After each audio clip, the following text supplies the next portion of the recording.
안녕하세요. 살아있는 세상의 세상입니다.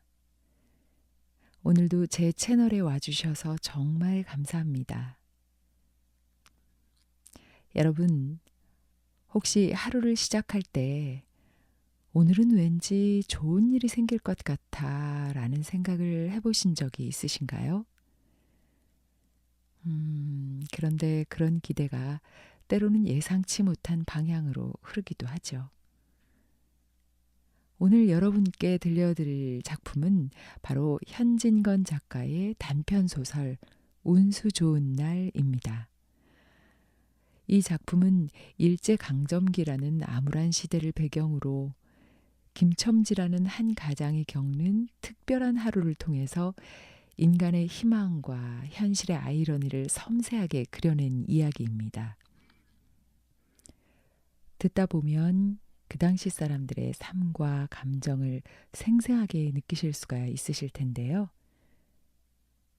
자, 그럼 이제 소설 운수 좋은 날의 이야기를 함께 들어보시겠습니다. 운수 좋은 날, 현진건. 새침하게 흐린 품이 눈이 올 듯 하더니 눈은 아니오고 얼다가만 비가 추적추적 내리었다. 이날이야말로 동소문 안에서 인력 거꾼 노릇을 하는 김첨지에게는 오래간만에도 닥친 운수 좋은 날이었다. 문 안에, 거기도 문 밖은 아니지만 들어간답시는 앞집 마나님을 전찻길까지 모셔다 드린 것을 비롯으로 행여나 손님이 있을까 하고 정류장에서 어정어정하며 내리는 사람 하나하나에게 거의 비는 듯한 눈결을 보내고 있다가 마침내 교원인 듯한 양복쟁이를 동광학교까지 태워다 주기로 되었다. 첫 번에 30전, 둘째 번에 50전. 아침 대바람에 그리 흉치 않은 일이었다. 그야말로 재수가 옴붙어서 근 열흘 동안 돈 구경도 못한 김첨지는 10전짜리 100통화 서푼 또는 5푼이 찰깍하고 손바닥에 떨어질째 거의 눈물을 흘릴 만큼 기뻐했다. 더구나 이날 이때에 이 80전이라는 돈이 그에게 얼마나 유용한지 몰랐다. 컬컬한 목에 모주 한 잔도 적실 수 있거니와 그보다도 앓는 아내에게 설렁탕 한 그릇을 사다 줄 수 있습니다. 그의 아내가 기침으로 굴룩거리기는 벌써 달포가 넘었다.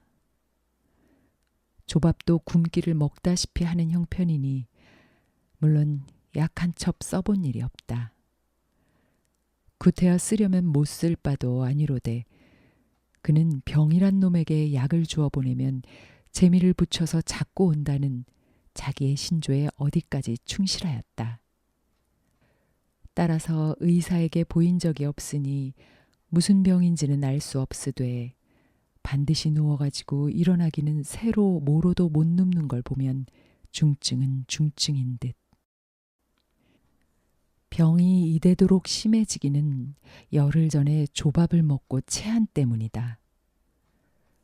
그때도 김첨지가 오래간만에 돈을 얻어서 좁쌀 한 대와 10전짜리 나무 한 단을 사다 주었더니 김첨지의 말에 의지하면 그 오라질년이 천방지축으로 냄비에 대고 끓였다. 마음은 급하고 불길은 달지 않자 채 익지도 않은 것을 그 오라질년이 숟가락은 고만두고 손으로 움켜서 두 뺨에 주먹덩이 같은 혹이 붉어지도록 누가 빼앗을 듯이 처박지르더니만 그날 저녁부터 가슴이 당긴다, 배가 캥긴다고 눈을 흡뜨고 지랄병을 하였다. 그때 김첨지는 열화와 같이 성을 내며 이 오라질년 조롱복은 할 수가 없어. 못 먹어 병, 먹어서 병. 어쩌란 말이야? 왜 눈을 바로 뜨지 못해? 하고 김첨지는 앓는 이의 뺨을 한 번 후려갈겼다. 흡뜬 눈은 조금 바로워졌건만 이슬이 맺히었다.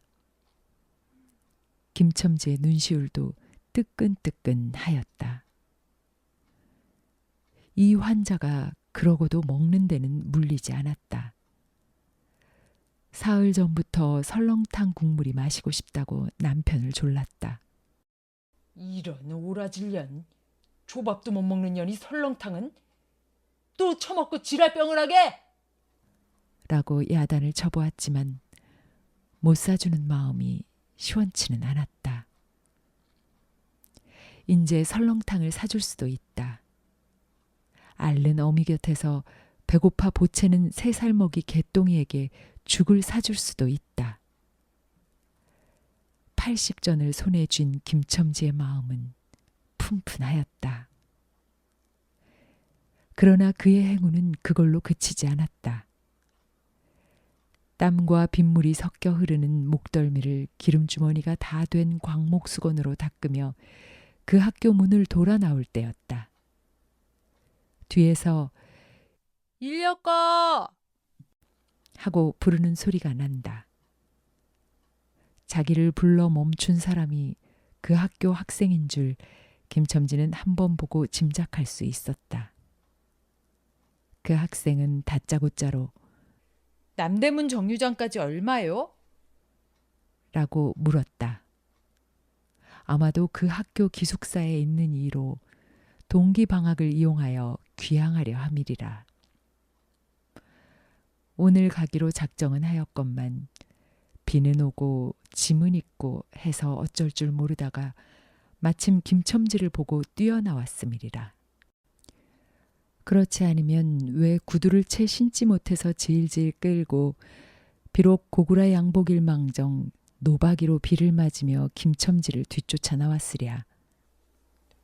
남대문 정류장까지 말씀입니까? 하고 김첨지는 잠깐 주저하였다. 그는 우중에 우장도 없이 그 먼 곳을 철벅거리고 가기가 싫었음일까?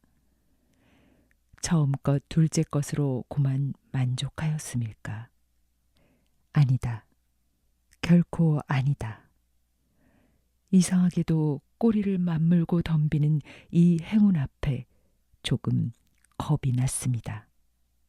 그리고 집을 나올 때 아내의 부탁이 마음에 캥기었다. 앞집 마나님한테서 부르러 왔을 때 병이는 그 뼈만 남은 얼굴에 유일의 생물 같은 유달리 크고 움푹한 눈에 애걸하는 빛을 띠며 오늘은 가지 말아요. 제발 덕분에 집에 붙어 있어요. 내가 이렇게 아픈데 라고 모기소리같이 중얼거리고 숨을 걸그렁걸그렁 하였다. 그때 김첨지는 대수롭지 않은 듯이 앞다 젠장 맞을련 별 빌어먹을 소리를 다 하네. 맞붙들고 앉았으면 누가 먹여 살릴 줄 알아? 하고 훌쩍 뛰어나오려니까 환자는 붙잡을 듯이 팔을 내저으며 나가지 말래도 그래. 그러면 일찍이 들어와요. 하고 목매인 소리가 뒤를 따랐다. 정거장까지 가잔 말을 들은 순간에 경련적으로 떠는 손, 유달리 큼직한 눈, 울 듯한 아내의 얼굴이 김첨지의 눈앞에 어른어른하였다. 그래 남대문 정거장까지 얼마란 말이오? 하고 학생은 초조한 듯이 인력거꾼의 얼굴을 바라보며 혼잣말같이 인천차가 11점에 있고 그 다음에는 새로 2점이든가? 라고 중얼거린다. 이런 50점만 주십시오. 이 말이 저도 모를 사이에 불쑥 김첨지의 입에서 떨어졌다. 제 입으로 부르고도 스스로 그 엄청난 돈 액수에 놀래었다. 한꺼번에 이런 금액을 불러라도 본 지가 그 얼마만인가. 그러자 그 돈 벌 용기가 병자에 대한 염려를 사르고 말았다. 설마 오늘 내로 어떠랴 싶었다.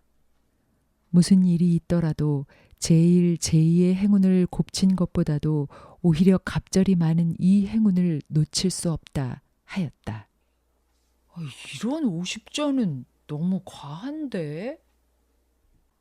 이런 말을 하며 학생은 고개를 끼웃하였다. 아니오시다.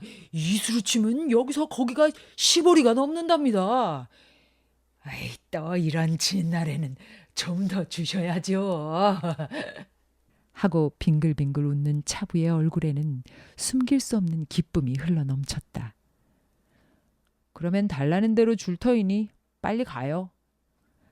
관대한 어린 손님은 그런 말을 남기고 총총히 옷도 입고 짐도 챙기러 갈대로 갔다. 그 학생을 태우고 나선 김첨지의 다리는 이상하게 거뿐하였다. 다름질을 한다는 이보다 거의 나는 듯하였다. 바퀴도 어떻게 속히 도는지 군다는 이보다 마치 얼음을 지쳐나가는 스케이트 모양으로 미끄러져 가는 듯하였다. 어른 땅에 비가 내려 미끄럽기도 하였지만 이윽고 끄는 이의 다리는 무거워졌다. 자기 집 가까이 다다른 까닭이다. 새삼스러운 염려가 그의 가슴을 눌렀다. 오늘은 나가지 말아요. 내가 이렇게 아픈데. 이런 말이 잉잉 그의 귀에 울렸다. 그리고 병자의 움쑥 들어간 눈이 원망하는 듯이 자기를 노리는 듯하였다. 그러자 엉엉하고 우는 개똥이의 곡성을 들은 듯 싶다. 딸꾹딸꾹하고 숨 모으는 소리도 나는 듯 싶다. 왜 이러우 귀차 놓치겠구먼 하고 탄 이의 초조한 부르짖음이 간신히 그의 귀에 들어왔다. 언뜻 깨달으니 김첨지는 인력거체를 쥔 채 길 한복판에 엉거주춤 멈춰 있지 않은가. 예. 하고 김첨지는 또다시 다름질하였다. 집이 차차 멀어질수록 김첨지의 걸음에는 다시금 신이 나기 시작하였다. 다리를 제게 놀려야만 쉴 새 없이 자기의 머리에 떠오르는 모든 근심과 걱정을 잊을 듯이. 정거장까지 끌어다주고 그 깜짝 놀란 일원 50전을 정말 제 손에 쥐매 제 말 맞다나 10리나 되는 길을 비를 맞아가며 질퍽거리고 온 생각은 아니하고 거저나 얻은 듯이 고마웠다. 졸분하된 듯이 기뻤다. 제 자식벌밖에 안 되는 어린 손님에게 몇 번 허리를 굽히며 안녕히 다녀오십시오 라고 깍듯이 재우쳤다. 그러나 빈 인력거를 털털거리며 이 우중에 돌아갈 일이 꿈밖이었다.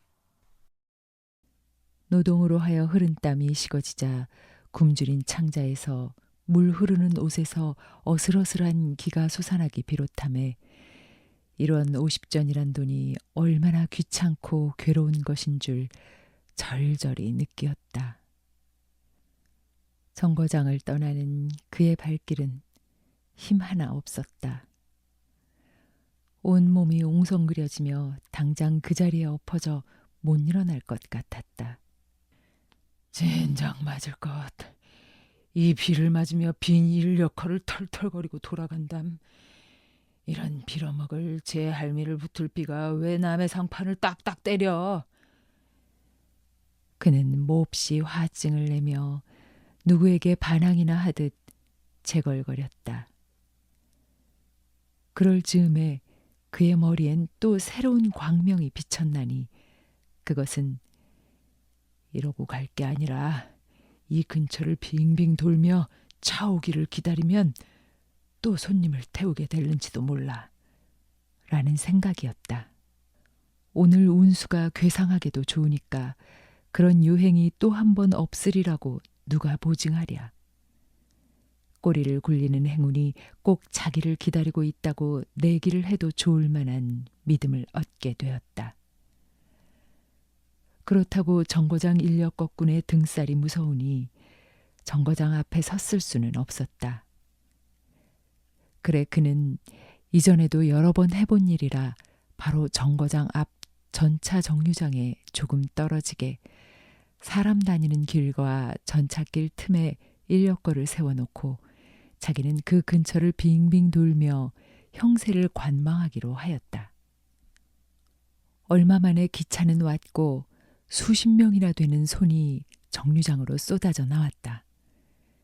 그 중에서 손님을 물색하는 김첨지의 눈엔 양머리에 뒤축 높은 구두를 신고 망토까지 두른 기생 퇴물인 듯 남봉 여학생인 듯한 여편네의 모양이 띄었다. 그는 슬근슬근 그 여자의 곁으로 다가들었다. 아씨, 인력거 아니 탓이랍시오? 그 여학생인지 뭔지가 한참을 매우 택가를 빼며 입술을 꼭 다문 채 김첨지를 거들떠보지도 않았다. 김첨지는 구걸하는 거지나 무엇같이 연해연방 그의 기색을 살피며 아씨, 정거장 애들보담 아주 싸게 모셔다 드리겠습니다. 댁이 어디신가요? 하고 추근추근하게도 그 여자의 들고 있는 일본식 버들고리짝에 제 손을 대었다. 왜 이리 남 귀치않게? 소리를 병력같이 지르고는 돌아선다. 김첨지는 어럽쇼 하고 물러섰다. 전차는 왔다. 김첨지는 원망스럽게 전차 타는 일을 노리고 있었다. 그러나 그의 예감은 틀리지 않았다. 전차가 빡빡하게 사람을 싣고 움직이기 시작하였을 때 타고 남은 손 하나가 있었다. 굉장하게 큰 가방을 들고 있는 걸 보면 아마 붐비는 차 안에 짐이 크다 하여 차장에게 밀려 내려온 눈치였다. 김첨지는 대어섰다. 인력거를 타시랍시오. 한동안 값으로 승강이를 하다가 60전에 인사동까지 태워다 주기로 하였다. 인력거가 무거워짐에 그의 몸은 이상하게도 가벼워졌고 그리고 또 인력거가 가벼워지니 몸은 다시금 무거워졌건만 이번에는 마음조차 초조해 온다. 집의 광경이 자꾸 눈앞에 어른거려 인제 요행을 바랄 여유도 없었다. 나무 등걸이나 무엇 같고 제 것 같지도 않은 다리를 연해 꾸짖으며 질팡갈팡 뛰는 수밖에 없었다. 저놈의 인력거꾼이 저렇게 술이 취해가지고 이 진 땅에 어찌가노 라고 길 가는 사람이 걱정을 하리만큼 그의 걸음은 황급하였다. 그리고 비 오는 하늘은 어둠침침하게 벌써 황혼에 가까운 듯하다. 창경원 앞까지 다다라서야 그는 턱에 닿은 숨을 돌리고 걸음도 늦추잡았다. 한 걸음, 두 걸음 집이 가까워 올수록 그의 마음조차 괴상하게 누그러졌다. 그런데 이 누그러움은 안심에서 오는 게 아니요 자기를 덮친 무서운 불행을 빈틈없이 알게 될 때가 박도한 것을 두려워하는 마음에서 오는 것이다. 그는 불행에 다닥치기 전 시간을 얼마쯤이라도 늘리려고 버르적거렸다. 기적에 가까운 벌이를 하였다는 기쁨을 할 수 있으면 오래 지니고 싶었다. 그는 두리번 사면을 살피었다. 그 모양은 마치 자기 집, 곧 불행을 향하여 달려가는 제 다리를 제 힘으로는 도저히 어찌할 수 없으니 누구든지 나를 좀 잡아다고 구해다고 하는 듯하였다. 그럴 즈음에 마침 길가 선술집에서 그의 친구 치삼이가 나온다.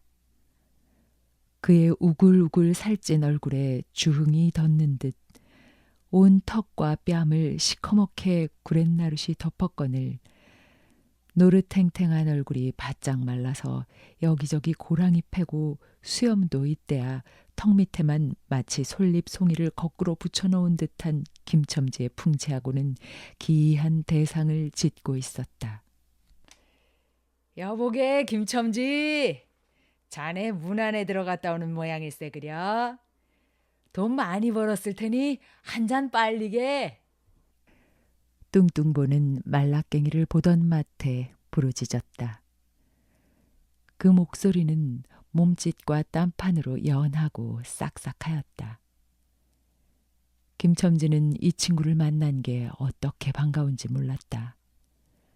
자기를 살려준 은인이나 무엇같이 고맙기도 하였다.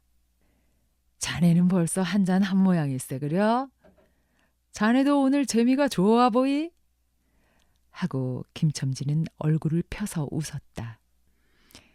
앞다, 재미 안 좋다고 술 못 먹을랜가? 그런데 여보게, 자네 웬 몸이 어째 물독에 빠진 새앙쥐 같은가? 어서 이리 들어와 말리게. 선술집은 훈훈하고 뜨뜻하였다. 추어탕을 끓이는 솥뚜껑을 열 적마다 뭉게뭉게 떠오르는 흰 김, 석쇠에서 뻐지짓 구워지는 너비안이 구이며 제육이며 간이며 콩팥이며 빈대떡. 이 너저분하게 늘어놓은 안주 탁자에 김첨지는 갑자기 속이 쓰려져 견딜 수가 없었다. 마음대로 할 양이면 거기 있는 모든 먹은 먹이를 모조리 깡그리 집어삼켜도 시원치 않았다.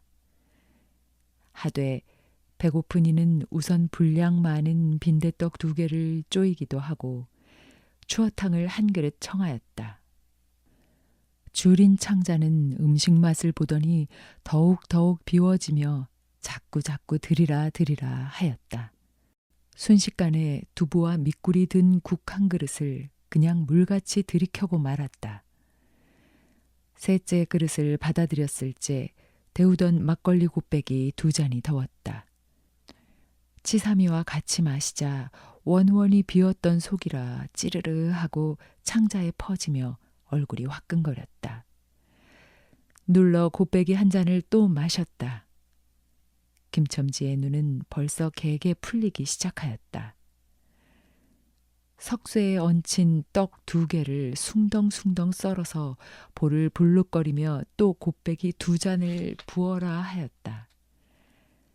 치삼은 의아한 듯이 김첨지를 보며 여보게 또 붓다니?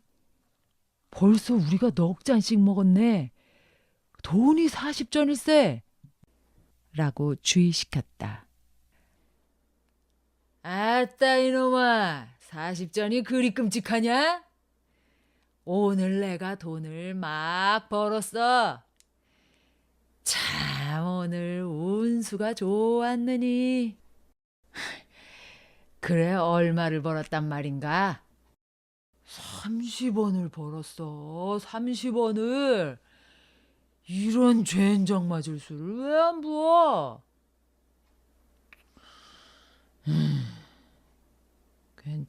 괜찮다. 막 먹어도 상관이 없어. 오늘 돈 산더미같이 벌었는데. 이 사람 취했군. 그만두세. 이놈아, 이걸 먹고 취할래냐? 어서 더 먹어. 하고는 치삼의 귀를 잡아채며 취한 이는 부르짖었다. 그리고 술을 붓는 15살 됨직한 중대가리에게로 달려들며 이놈 오라질 놈, 왜 술을 붓지 않아? 라고 야단을 쳤다. 중대가리는 히히 웃고 치삼을 보며 문의하는 듯이 눈짓을 하였다. 주정꾼이 눈치를 알아보고 화를 버럭 내며 애미를 붙을 이 오라질 놈들 같으니 이놈 내가 돈이 없을 줄 알고? 하자마자 허리춤을 훔칫 하더니 1원짜리 한 장을 꺼내어 중대가리 앞에 펄쩍 집어던졌다. 그 사품에 몇 푼 은전이 잘그랑하며 떨어진다. 여복에 돈 떨어졌네. 돈을 막 끼었나? 이런 말을 하며 일변 돈을 줍는다. 김첨지는 취한 중에도 돈의 거처를 살피는 듯이 눈을 크게 떠서 땅을 내려다보다가 불시에 제 하는 짓이 너무 더럽다는 듯이 고개를 소스라치자 더욱 성을 내며 봐라 봐! 이 더러운 놈들아, 내가 돈이 없나? 다리 뼈다귀를 꺾어 놓을 놈들 같으니. 하고 치삼에 주어주는 돈을 받아 이 왼수의 돈, 이 육실할 돈! 하면서 팔매질을 친다. 벽에 맞아 떨어진 돈은 다시 술 끓이는 양푼에 떨어지며 정당한 매를 맞는다는 듯이 쨍하고 울었다.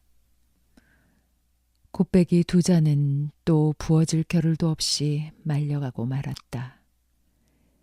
김첨지는 입술과 수염에 붙은 술을 빨아들이고 나서 매우 만족한 듯이 그 솔잎송이 수염을 쓰다듬으며 또 부어, 또 부어! 라고 외쳤다. 또 한 잔 먹고 나서 김첨지는 치삼의 어깨를 치며 문득 껄껄 웃는다. 그 웃음소리가 어떻게 컸는지 술집에 있는 이의 눈은 모두 김첨지에게로 몰리었다. 웃는 이는 더욱 웃으며 여보게 지삼이, 내 무슨 이야기 하나 할까? 오늘 손을 태우고 정류장까지 가지 않았겠나? 그래서? 갔다가 그저 오기가 안 됐네 그려. 그래 전차 정류장에서 어름어름하며 손님 하나를 태울 궁리를 하지 않았나? 거기 마침 만화님이신지 여학생이신지 요새야 어디 논다니와 아가씨를 구별할 수가 있던가? 망토를 잡수시고 비를 맞고 서 있겠지?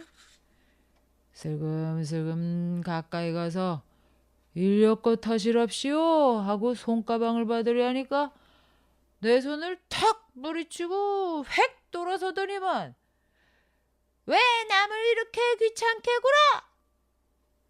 그 소리야말로 꾀꼬리 소리지. 김첨지는 교묘하게도 정말 꾀꼬리 같은 소리를 내었다. 모든 사람은 일시에 웃었다. 빌어먹을 깍쟁이 같은 년. 누가 저를 어쩌나? 왜 남을 귀찮게 굴어? 아이고 소리가 처신도 없지. 웃음소리들은 높아졌다. 그러나 그 웃음소리들이 사라지기 전에 김첨지는 훌쩍훌쩍 울기 시작하였다. 치삼은 어이없이 주정뱅이를 바라보며 금방 웃고 지랄을 하더니 우는 건 또 무슨 일인가? 김첨지는 연해 코를 들이마시며 우리 마누라가 죽었다네. 뭐? 마누라가 죽다니? 언제? 이놈아 언제는 오늘이지. 이 애끼 미친놈. 거짓말 마라. 거짓말을 왜? 참말로 죽었어. 참말로. 마누라 시체를 집에 뻗을 쳐놓고 내가 죽일 놈이야. 하고 김첨지는 엉엉 소리를 내어 운다. 치삼은 흥이 조금 깨지는 얼굴로 원 이 사람이 참말을 하나 거짓말을 하나. 그러면 집으로 가세. 가. 하고 우는 이의 팔을 잡아당기었다. 치삼의 끄는 손을 뿌리치더니 김첨지는 눈물이 글썽글썽한 눈으로 싱그레 웃는다. 죽기는 누가 죽어? 하고 득이가 양양. 죽기는 왜 죽어? 생때같이 살아만 있단다. 그 오라질년이 밥을 죽이지. 인제 나한테 속았다. 하고 어린애 모양으로 손뼉을 치며 웃는다. 이 사람이 정말 미쳤단 말인가? 나도 아주머니가 앓는단 말을 들었는데. 하고 치삼이도 어느 불안을 느끼는 듯이 김첨지에게 또 돌아가라고 권하였다. 안 죽었어. 안 죽었대도 그래. 김첨지는 화증을 내며 확신 있게 소리를 질렀으되 그 소리엔 안 죽은 것을 믿으려고 애쓰는 가락이 있었다. 기어이 일어너치를 채워서 곱빼기 한 잔씩 더 먹고 나왔다.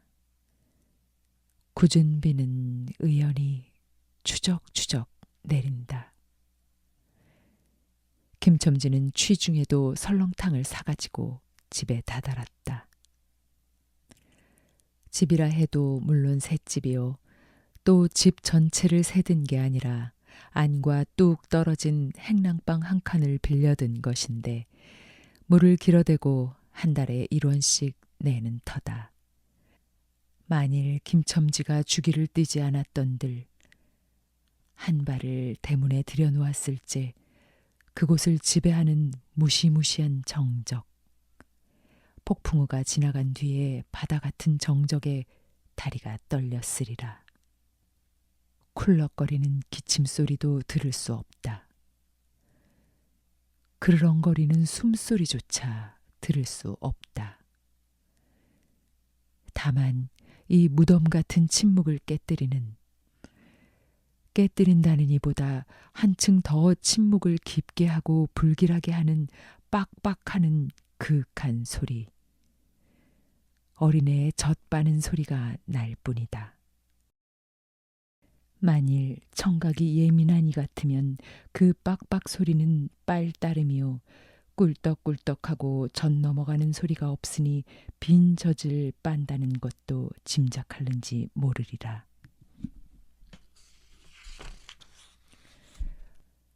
혹은 김첨지도 이 불길한 침묵을 짐작했을지도 모른다. 그렇지 않으면 대문에 들어서자마자 전에 없이 이 난장 맞으련 남편이 들어오는데 나와보지도 않아? 이 오라질년! 이라고 고함을 친 게 수상하다. 이 고함이야말로 제 몸을 엄습해오는 무시무시한 증을 쫓아버리려는 허장성세인 까닭이다. 하여간 김첨지는 방문을 왈칵 열었다. 구역을 나게 하는 축이. 떨어진 삿자리 밑에서 나온 먼진내. 빨지 않은 기저귀에서 나는 똥내와 오줌내. 가지각색 때가 켜켜이 앉은 온내. 병인의 담 썩은 내가 섞인 추기가 무딘 김첨지의 코를 찔렀다. 방 안에 들어서며 설렁탕을 한 구석에 놓을 사이도 없이 주정꾼은 목청을 있는 대로 다 내어 호통을 쳤다. 이런 오라질년! 쥐야장창 누워만 있으면 제일이야? 남편이 와도 일어나지를 못해? 라는 소리와 함께 발길로 누운 이의 다리를 몹시 찼다. 그러나 발길에 채이는 건 사람의 살이 아니고 나무 등골과 같은 느낌이었다. 이때의 빽빽 소리가 응아 소리로 변하였다. 개똥이가 물었던 젖을 빼어놓고 운다. 운데도 온 얼굴을 찡그려 붙여서 운다는 표정을 할 뿐이다. 응아 소리도 입에서 나는 게 아니고 마치 뱃속에서 나는 듯 하였다. 울다가 울다가 목도 잠겼고 또 울기조차 시진한 것 같다.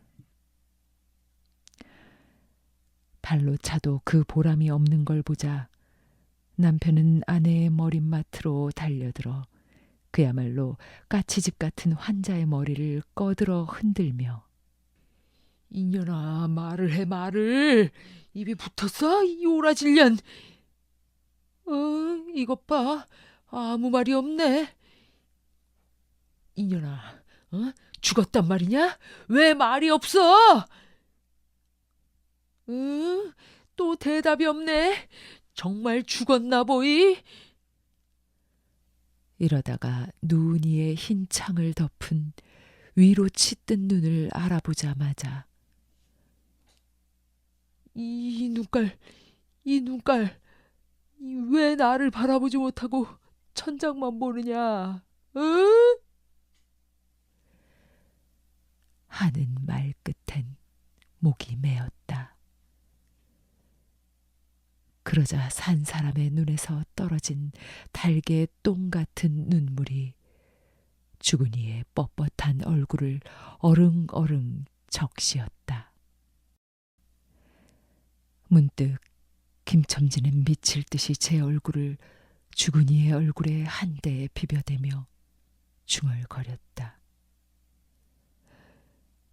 설렁탕을 사다 놓았는데 왜 먹지를 못하니? 왜 먹지를 못하니? 괴상하게도 오늘은 운수가 좋더니만. 개벽 1924년 6월.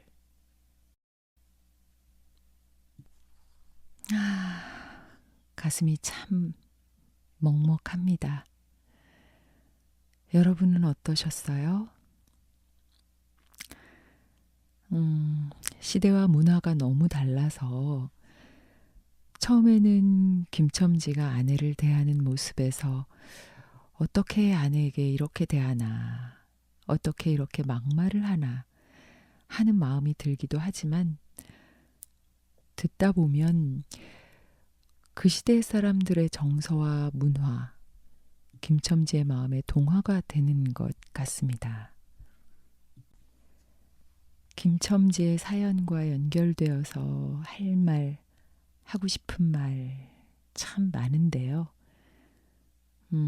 제 개인의 경험, 우리 사회 공동체의 경험, 제가 배운 것들, 깨달은 것들.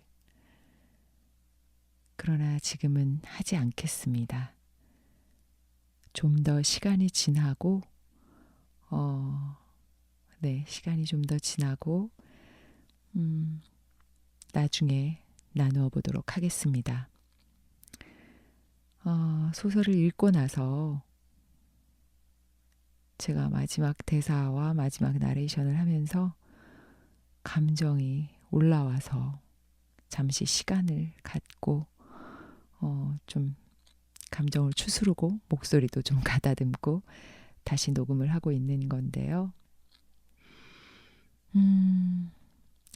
많은 묘사와 문장들이 마음을 울리는데요.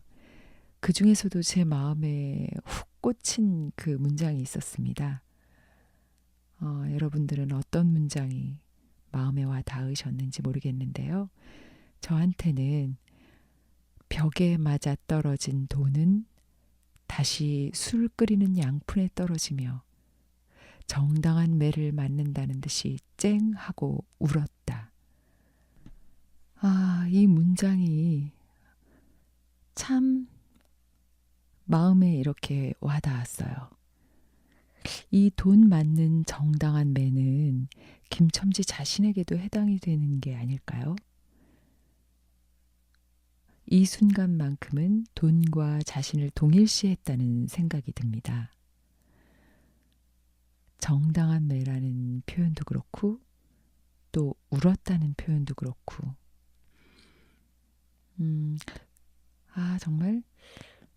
정말 잘 쓴다. 물론 너무 당연한 거고 너무 명작이기 때문에 사실 뭐 하나마나 한 말이지만 정말 너무 잘 쓰십니다. 네, 현진건 작가님. 그러면 현진건 작가님에 대해서 잠시 소개를 해보겠습니다. 현진건은 1900년에 태어난 우리나라 대표적인 단편소설 작가분 중에 한 분이시고요. 일제강점기라는 암울한 시대 속에서 민중의 삶과 현실을 사실적이고 깊이 있게 드러낸 작가로 유명합니다. 대표작으로는 오늘 읽어드린 운수 좋은 날, 그리고 빈처, 또 술 권하는 사회 등이 있습니다. 그런데 이 술 권하는 사회라는 작품을 제가 아직 못 읽어봤는데요. 너무 궁금한 거예요. 이 술 권하는 사회라는 제목에서 뭔가 문제의식이 있는 느낌이잖아요. 이 말은 사실 요즘 세대에서 뭔가 문제를 제기하는 표현이라고 생각을 했는데, 역시 역사는 반복되고 문제와 고민도 계속 이어지는구나라는 생각이 들면서 당시에도 술을 권해서 뭔가 굉장히 사회적으로 힘들었나? 이런 생각이 들면서 너무 궁금한 거예요. 지금의 술 권하는 사회와 당시의 술 권하는 사회 어떤 차이가 있는지도 너무 알고 싶고요. 네, 이 작품 한번 꼭 제가 읽어보겠습니다. 뭐 여러분들은 읽어보신 분들도 많이 계시겠죠. 네, 제가 한번 읽어보고요. 또 여러분들하고 공유하고 싶으면 살아있는 세상에서도 또 낭독을 해보도록 하겠습니다. 작가 현진건은 단순히 소설가로만 기억되기에는 너무 다채로운 삶을 살았던 인물인 것 같아요. 저도 이번에 여러분들에게 소개를 해드리기 위해서 공부를 하면서 알게 된 건데요. 현진건 작가는 언론인으로서도 활동을 했어요. 동아일보에서 기자로 근무를 하는데요. 일장기 말소 사건으로 우리나라 역사에서 아주 중요한 흔적을 남기게 됩니다. 1936년 베를린 올림픽에서 송기정 선수가 금메달을 땄을 때 가슴에 있는 그 일장기를 지우고 사진을 보도한 사건이었어요. 현진건은 결국 이 사건으로 징역형을 받게 되는데요. 정말 너무 멋있지 않습니까, 여러분? 그러니까 작가 현진건은 문학적 재능뿐만 아니라 저널리스트로서도 굉장히 뛰어나게 활약을 한 거죠. 요즘 시대에 정말 이런 저널리스트가 너무너무 그립습니다. 네, 너무 멋있어요. 그러고 보면 그의 글이 뭔가 좀 날카롭고 예리하고 강렬하다라는 느낌을 받거든요. 아마도 그래서인 것 같아요. 그의 어떤 사회 저항 활동, 저널리스트로서의 활동, 그런 것들이 작품에 다 녹아져서 그렇게 느껴졌던 것 같습니다. 자, 여러분, 오늘 여기까지입니다. 네. 끝까지 들어주신 분들 너무너무 감사드리고요. 네. 제가 또 다른 작품, 또 다양한 작품으로 준비해서 또 돌아오겠습니다. 또 뵈어요, 여러분. 또 오실 거죠? 네. 감사합니다. 좋은 밤 되세요.